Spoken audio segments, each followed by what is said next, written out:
Hey everybody. Hey, thank you so much for tuning in today. I am, of course, Jeannette McMahan, and most every week I get to um, be joined by amazing therapists, practitioners, coaches, all sorts of amazing people who are all on the mission to help us thrive.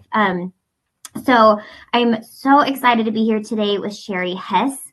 Oh man, I feel like every time we've talked, I feel like I could talk to you forever. You have such I just love what you do. So I'm so excited for y'all to get to meet her. Sherry, is the video on your end okay? Can you see me okay? You look a little blurred on my end. Okay. Okay. Okay, we got to figure out our signal over here, but that's all right. We're gonna just keep rolling. So y'all, thank you so much for joining us. Sherry, thank you so much for being here. It's such a treat to have you. Oh, treat. How appropriate. Thank you for it's a treat to be here. And you look so cute. I wish I should have this is for my shoulders. I don't know. I have nothing fun costume wise. I should grab something. But it's so fun to have you. Thank you so much for being here. If you want to start out by sharing what you do, tell us about what you do. Who are you?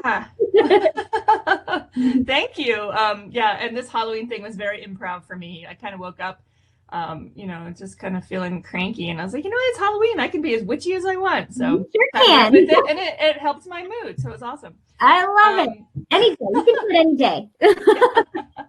So I am Sherry Hess, and I am the founder of the Flavor Remedy. And the Flavor Remedy is something that has kind of come about, from this long, winding entrepreneurial journey. Most people, if people are familiar with me in the last couple of years, they might know me as the legendary Spice Girl. Mm-hmm. And, that was kind of again, part of my history. Really, food has been kind of part of what I do forever. And it kind of showed up in Legendary Spice as this opportunity to be able to create spice blends that were kind of reflected my culinary background and also the health journey that I had been on, right? So, more and more we're hearing these stories about people that are not getting answers from their doctors, which is why we have this holistic community. So they're finding other ways. And I was a classic example of using food to heal and also supplements. And I was already on this path of really being passionate and, kind of fired up about what's been happening to our food system. So I eventually created the Spice Company, which was kind of a combination of, like I said, the flavors of culinary and also the benefits of all the things that you get when you eat or take certain herbs and spices. So turmeric, ginger, cinnamon, and then some of the more kind of out there herbs and spices like ashwagandha and, the things that just we're using to heal, but we're not necessarily putting them on our food. You can walk through the spice aisles through the supplement aisles in the grocery stores and find all these, amazing plants basically that are in a capsule. And I kind of was like, well, why aren't we just putting it in our food, right? Mm-hmm. Having the culinary background, that became my passion. Mm-hmm. So, Legendary Spice was awesome, and I have a lot of big fans, you being one of them, which is really cool. So good. Thank you. The spices are amazing. They're so good. Thank you. And I still love them. But unfortunately, what kind of happens in the world of food, the food industry is very, very kind of cutthroat, really tough as far as, being able to manufacture things. And, obviously they have to be manufactured in safe environments. And in order for me to kind of grow that business in a way that would have been a successful business, I would have needed to really invest a whole lot of time and money into the manufacturing side of things. And I just wasn't willing to do that. And what happened then was, and I actually figured this out as I was branding Legendary Spice, was that the bigger picture here is not just the spices. It's really about flavor and all of the things that our food is designed to do for us. And, I kind of had this big aha that why aren't we listening to our sense of taste, right? Like, I call myself the advocate of the underdog sense of taste, because we tend to put a lot of priority and a lot of significance on our other senses. Like obviously, our sense of sight is critical, and our sense of hearing, and these things that we trust so deeply in what our senses are telling us. But when it comes to our sense of taste, we're like not really necessarily giving it a lot of reverence in what it's doing for us and what it's telling our bodies. So the flavor remedy is, that's kind of a long story of how I got to it, but it really is an attempt to raise awareness around what our bodies are telling us when we experience flavor. And, ultimately it'd be really nice to say, well, we really should just be able to eat what tastes good.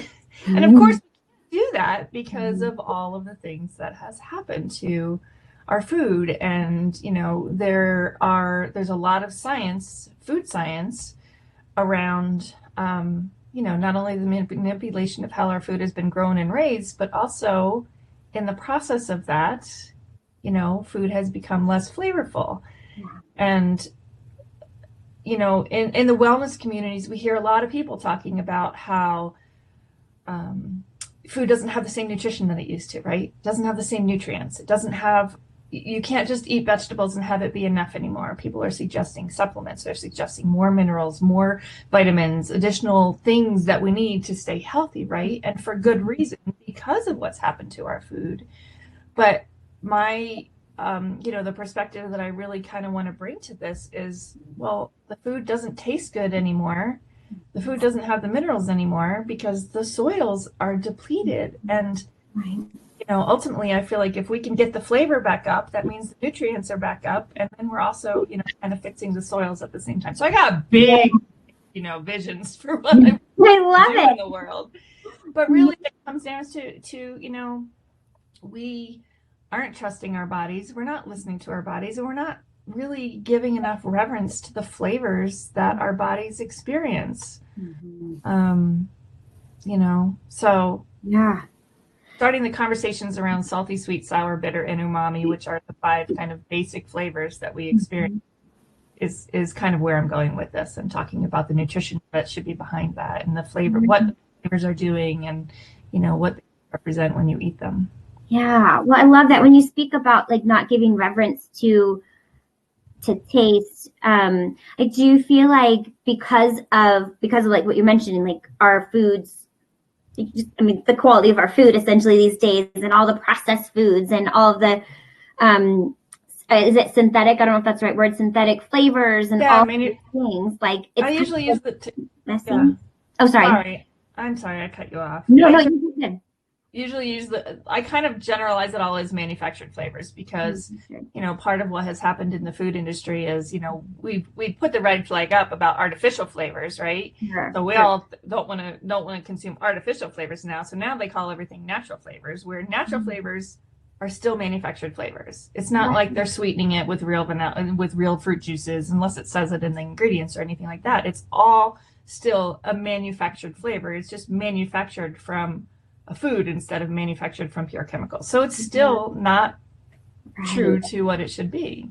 Right. So then with that piece, like I'm curious what you think about this, and something I think about a lot is just when people say like, oh, I just like what they're craving, right? Like they're craving, like people crave what, like it's not like people are necessarily craving what our bodies need anymore. Like we've gotten like off base. So like we're craving the chemicals, right, from the manufactured flavors, I'm guessing. That does happen. And so that's part of the conversation that I want to kind of bring to light too, is that, the manufactured flavors, they know how to really make you want to keep eating, right? And keep that whole idea of you can't eat just one, right? When it comes to chips or snacks or crackers. And I experience that. Like, I think everybody experiences that, whether it's a cookie or whether it's, the chip or the pretzel or whatever. Like you start eating it and you keep eating it and eating it and eating it, right? So there's the food science people understand what happens between the brain and the tastes. And,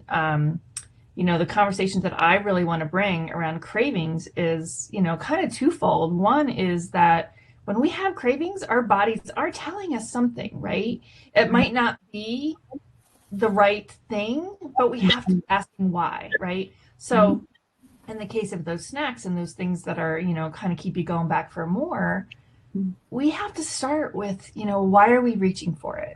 What is it that this is initiating this craving? Is it a lack of energy? Is it, a need to feel stronger? Is it, do I feel like my systems are kind of weakened? What are the things that make me grab this? And then are you actually asking yourself, is this thing satisfying your craving? Because the reason we keep going back for more is because the desire greater than the satisfaction.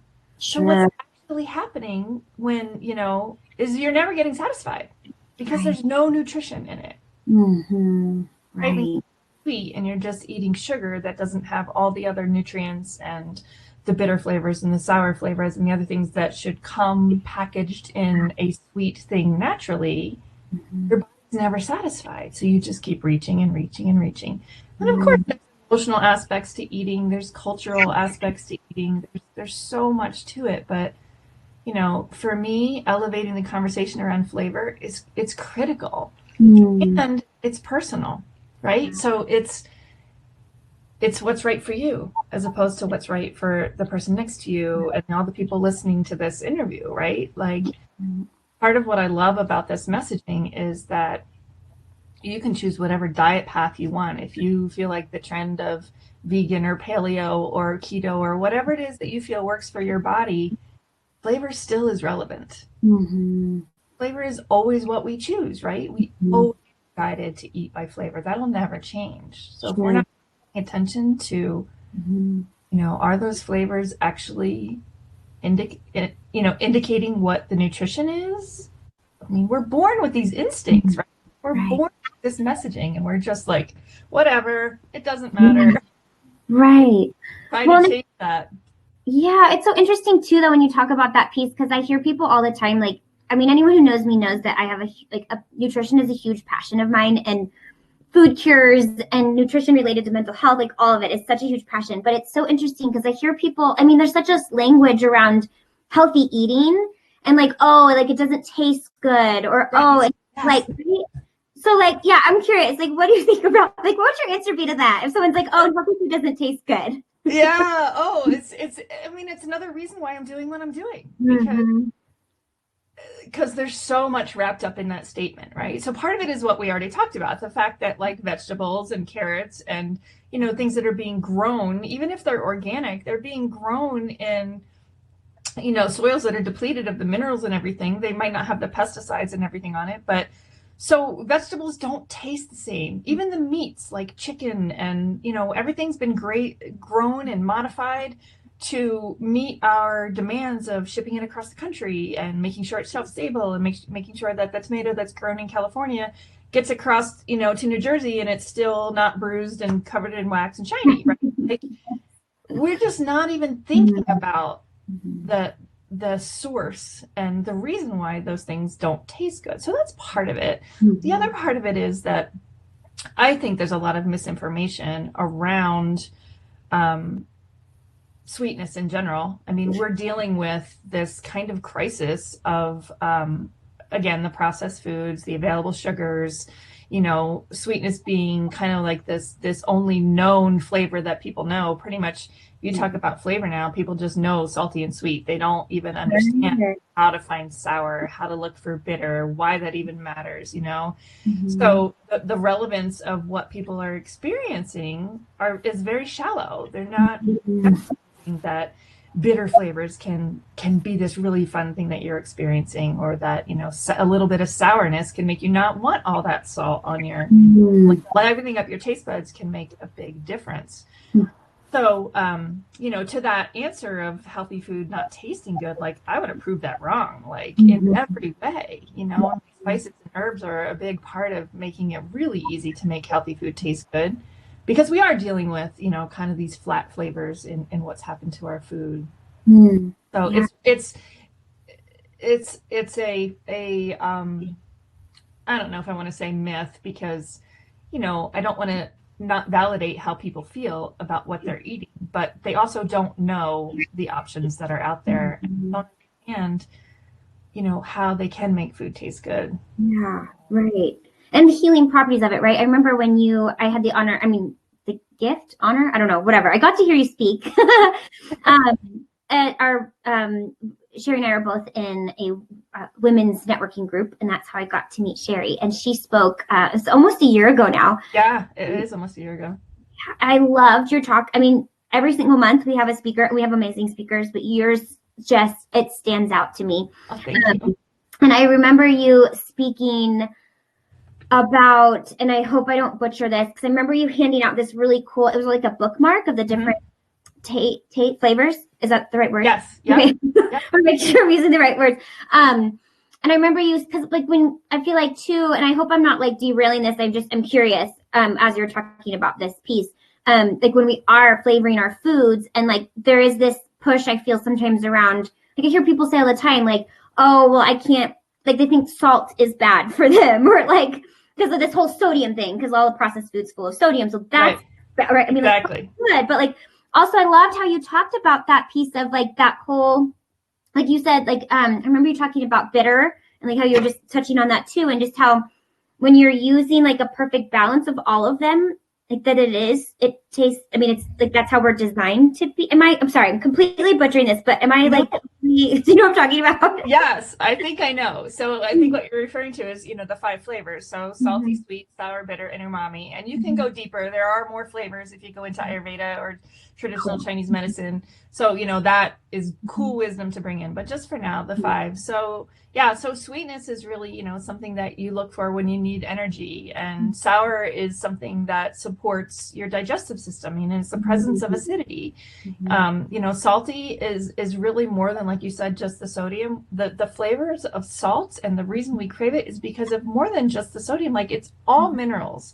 It's a flavor that is supposed to be supportive of our functions, of our systems. And, when it gets so far out of balance with the salt and the sodium, it's the lack of balance that makes it unhealthy. It happens when people start, like holding on to water and all the things. So, there's definitely real concerns around salt with some people, but we need to be asking why, right? Not demonizing the whole thing. Yeah. And you can get a lot of minerals and salts without pouring, white salt on your. You can get the without pouring just the bad, bleached, non-nutritious salts on your food. And then bitter is, I always like to describe bitter as like, if you think of it like a bitter pill to swallow, right?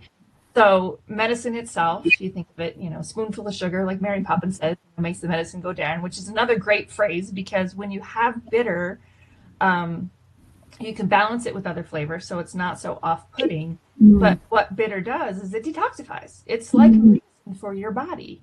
And it also helps like regulate the blood sugar levels. And there's so much about bitter that we need in our bodies. But on the same realm of medicine, too much medicine is not good for you either. So, that's why if you eat too much bitter, you don't like it. Or the other thing that happens with bitter flavors is they actually help satiate your body. If you're eating something that's sweet that has bitter incorporated with it, like a piece of fruit that has a little bitter on the skins or the seeds, or you're getting that with your orange or your piece of fruit, which is the sweetness that you immediately think of, and it creates this feeling of being satisfied and satiated because you're getting that kind of medicine, and then your body's like, okay, that's enough, I don't need any. So it's part of that listening to your body, and also honoring all the flavors. So did I cover the sour, sweet, bitter? Oh, umami is the other one. That one is really just the presence of like protein, and go on and on about that too. But yeah, simple. The umami flavor is like that meaty, savory kind of flavor. Oh, sure. So. I love this so much. And I just love that even like I can just see, and I hope that as people are watching this, that like just hearing you talk, like there's so much more. And I just, I could go on and on. I love every time I talk to you, I'm like, just keep talking. I think it's so beautiful because it shows, and this is something that I think is a theme that I have seen in these interviews I've been able to do, which I'm so grateful. We have incredible people. That like when we do, like it comes back to this thing that like our bodies are intelligent, and our bodies know if we could just listen, and that like the kind of getting back to like, I feel like we've just complicated so much because we get back to like food from the earth. It's like you said, it's able to like sustain us. And oh gosh, it gets me so excited and fired up. And I just love what you're doing. And I want to learn. I just want to learn so much from you because and it gets me excited too for people that like struggle with like eating healthy, which so many people I feel like struggle eating healthy because I don't know. I mean, there's just so much to it. And I'm trying to stop myself because I feel like I could go on a really long tangent right now. I could go on and on too. So yeah, it is. You know, it's a different conversation and people aren't used to it. And one other just quick thing about our sense of taste, and this is a good thing to kind of make you go, is that it's the only sense that requires a choice on our part. So you always hear things, you know, you can't choose whether you're going to hear the people in the next room. You can't choose if you smell smoke coming from the can, you know, like, but when there's choice involved, it also leaves this big open gap for a lot of knowledge and wisdom and people to tell you what to do. Yeah. So we have this huge opportunity to be disconnected from our bodies and what we think our knowledge is. And that's a big missing piece of why we're not letting instinctive eating be a thing, because there's so much of it. That's beautiful. I mean, it's almost like correct me if I'm wrong, but I'm hearing this like it's like this lack of mindfulness around eating. Like is that the same, maybe separate thing, but just like everything, like even if right? Totally it. Yeah. And you know, there's a lot of conversations around mindful eating, which is awesome, but it's also not typically. It might involve like make sure you taste all the flavors. Like I've heard that kind of thing, but it's not really focused on breaking it down into what those flavors mean. So yeah, I'd love to kind of get kind of team up with the mindful eating communities as well. Yeah. I mean, that's so beautiful. Like oh gosh, I just feel like we need to have you back on because I feel like every one of these sentences, like we could have like an entire conversation about that one thing. Right? Yeah, for sure. So I'm curious, like with Flavor Remedy, because and correct me if I'm wrong, but I believe you work with clients now. Is that correct? Mm-hmm. What are you doing? Can you share a little bit about that? Yep. So what I am offering at this point, and it's still in early stages, so it's kind of, you know, bargain pricing until I figure out, until I get it all nailed down. Yeah. But, so I do work one-on-one with clients.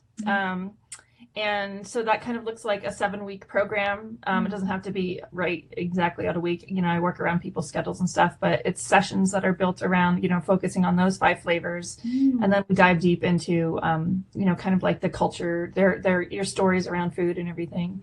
I also do, I'm planning some workshops. So some kind of experiential workshops, speaking engagements. I'm open to speak. Usually it's like a wellness community, you know, that really wants to hear what I have to say. And I do product development too. That's kind of another thing that it's actually a pretty big thing that I'm involved in, and it's usually what pulls me away. But I think I mentioned to you the Onco Bites that I'm creating. So do you want to talk about that? If you have time. Yeah, you're good. Yeah, you're good. I know. Okay. And I don't have to go too far into it. It's really a cool opportunity that just kind of came my way because of when I was working my legendary spice booth at the farmer's market. I met a gentleman who moved to Colorado, who really he's been in the cancer business forever, and his best friend is an oncologist in Alabama, and they wanted to create these bites that are specific, like small. It's the opposite of what everyone thinks is like a health food, because it's high calorie. You know, it's really designed for cancer patients that are going through chemotherapy, that don't have an appetite, that are really struggling to even eat anything. They don't want to put anything in their mouth. So it's 3 small bites. They're high calories. They're full of functional herbs and spices, which is, you know, how he found me doing legendary spice. He really liked that. And, you know, it's really starting to gain traction. We have seen like Florida Cancer Center. There's a bunch of really big, you know, cancer centers that want to bring this in, and he's getting an opportunity to really speak and kind of answer the question, you know, I have cancer, what can I eat? And this is really kind of an opportunity for people to just get something that's unique, because it's not like all the bars that are out there. It's focused specifically on them. So, so that's Onco Bites. Cool. I love it. that pulls me away sometimes from the flavor remedy stuff, but it's sounds amazing. Well, I remember you saying too that it's, like the food that they're giving to cancer patients now, like in their chemo treatment, is just, lacking nutrients. Well, and oncologists and doctors are not trained in nutrition. Right. Well, they're starting to recognize the need to pair with nutritionists and dietitians and people that have more knowledge, because the patients are asking the questions too, right? People are starting to wake up to the fact that food really matters and nutrition really matters, and what the doctors are doing is important, but it's not the whole picture. So you kind of have to do that on your own. Absolutely. Oh gosh, I could go off on that forever.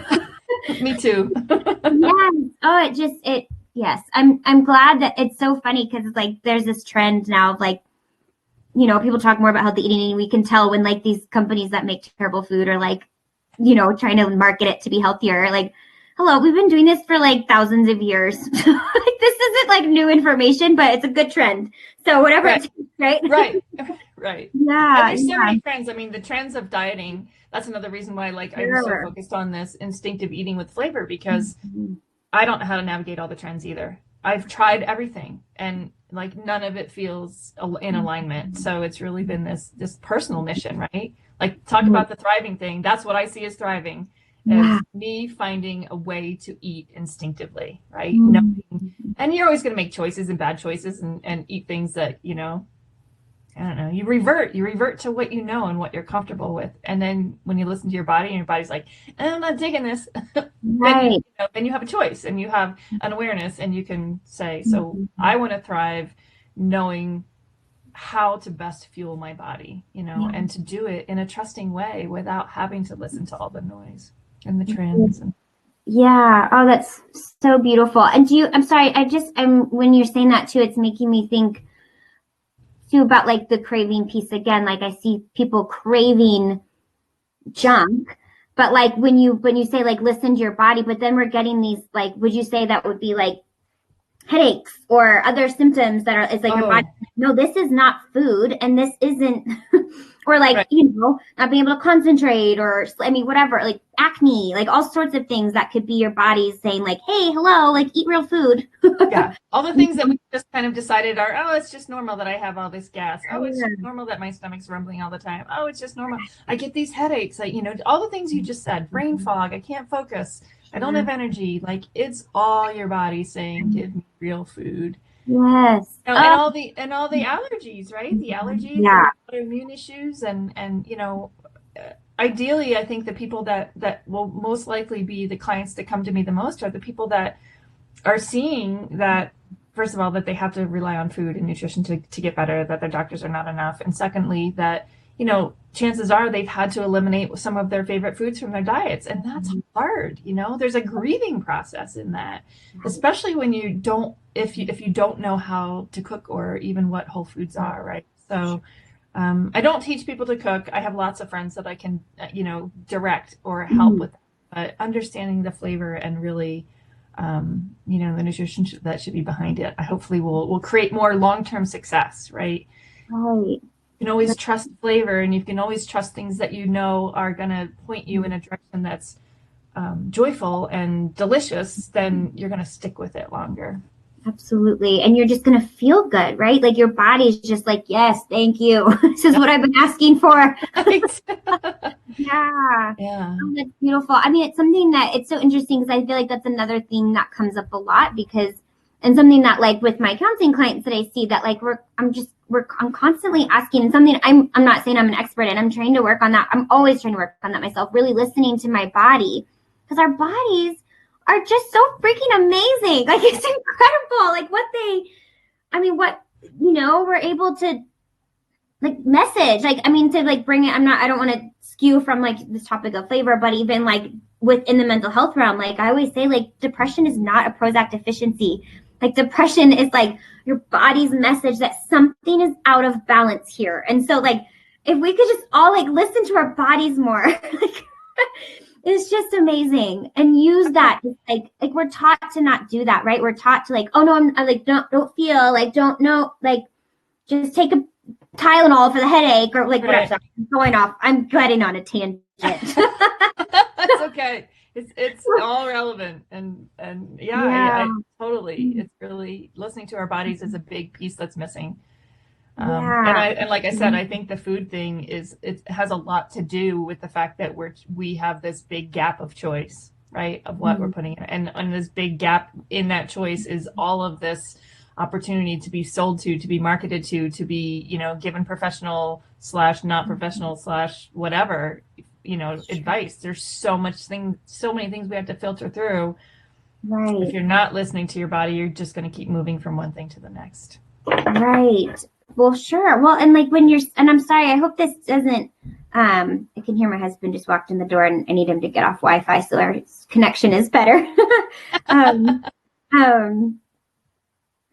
um, sorry. So, when you were saying, well, and just like you said, the recommendations, like I see, and I know this isn't necessarily in the concept of flavor, but like with that, like with my husband, for example, type 1 diabetes, he's told that like, oh, just drink diet soda. Or like, right, in nutrition, in a sense, like that some of, I mean, he doesn't, but like in the type 1 diabetic community, right, like just eat this fake sugar, or, like, it is just, I mean, the recommendations these days, or just like in general, like the calorie thing. Oh yeah, I'm gonna start the calorie thing. Yeah. Oh. And and it's hard because you have to, I mean, you feel obligated to listen to your doctor, right? But like I can tell you that when you go off on your own and you decide to be a little bit of a rebel and not listen to all that fear of fruit, and I don't have diabetes and I don't have anything serious that I need to, my autoimmune conditions is what I kind of balance with food, and I have done a good enough job to be able to avoid medications for 8 years, so that's huge. But I can't speak to the expertise of what how to challenge a doctor's advice to drink diet soda. But I will say that in my studies of sweetness and health, and the body adapts. Like there's a lot of information out there to say that it still spikes your insulin. It still does stuff because your body figures it out. They're like, oh, well, this is a sweet flavor. This is, So it's very difficult to navigate all the advice. Right. And there's so much. We have to find our own body, right? We have to listen to our bodies. Right. Well, and do you see that even? And I know, like, oh gosh, I really, can we do this again? Yes. Yes. We don't have to overwhelm everyone. Because that happens. I can overwhelm people. Well, right. I mean, especially something like food that is, I mean, we all eat every single day, or like we should. And, when it is such a central piece of what we do. And like you said, like all the things that impact, I mean, it's emotional, and I mean, there's so much that's tied into it. Yeah. But where was I going with that? Oh, I don't remember. All the different things we could talk about, right? Yeah, there's so much. But right, you're saying like it could be overwhelming, maybe because if we're like diving into that, even any one of these like little avenues we've talked about, I feel like could just like be an entire conversation. Right. It's so central to us functioning as humans. Right. Mm-hmm. And functioning well, yeah, and thriving. Well, Sherry, I honestly, like I said this in the beginning, every time I've talked to you, I just feel like I could talk to you for hours and hours. And I just love the work that you're doing. And I'm sorry. Oh, well, suddenly Siri thinks that I'm talking to her, not talking to her. She like had everything I was saying. Siri might be close. Yeah, it's kind of creepy. I'm almost seeing this as like an intro to you and what you do. And if you're open to it, I'd love to have you back. And we have this amazing, you do this incredible thing that I'm sorry, I booked myself too much today. That's okay. we kind of knew that would happen. So it's okay. I know. I'm so sorry. But I'm wondering, and we can chat about this not live, but if that would be something that we could do together again, yeah. Because I just think that your message is so important, and I want everyone to hear it. And I think what you're doing is beautiful and shouldn't be this way, but unique, right? Because it should be just out there. But yeah, I just think you have such a beautiful, I could see your passion, and I just love it. and I want to help spread this for you. Thank you. So maybe we can chat about doing this again. Yeah, maybe we could just do it in that whole, we could do a quick intro to the flavors and do a mindful eating exercise, and that could be it. Awesome. I love it. Okay, cool. So. Well, you all are in for a real treat because we're going to get to see Sherry again. So thank you. We'll post in the comments where we find you. Is that okay? Yeah. Is that okay if we can directly link to your page and where to follow you and all the things? Yep. The best place is I have a Facebook group called The Salty, the Sweet, the Sour, and the Savvy. So we'll put a link to that on there. Awesome. That's really where, all the conversations are kind of happening and people are asking questions. And Okay. Awesome. Oh, that's so cool. Well, yes, be sure and check out the comments below, everyone. And thank you so much for being here. And you're adorable. I should have worn something fun. But thank you for your time and thank you for what you're doing. Thank you. And thank you for all of your support and excitement. And it does me a lot of good to talk to people like you that get it and are excited about it because, there are days where I think people are going to think I'm nuts, but. Well, if you ever think that, you just call me up. Okay. It's so important. That's why I do these. Why I want to do these interviews because I think people need, I want to spread these messages that all of you amazing, fill the blank titles are doing to get back to what our bodies are capable of and designed and created to do. And that as if you've watched any of these before, anyone, that this is thriving and that I believe that we're all designed and created to thrive. And I want to connect people with people like you that are out there to help people thrive. It's good stuff you're doing. Thank you. Thank you so much. Thank you for being here. I can't wait to see you again soon. Okay. Happy Halloween. All right. Happy Halloween.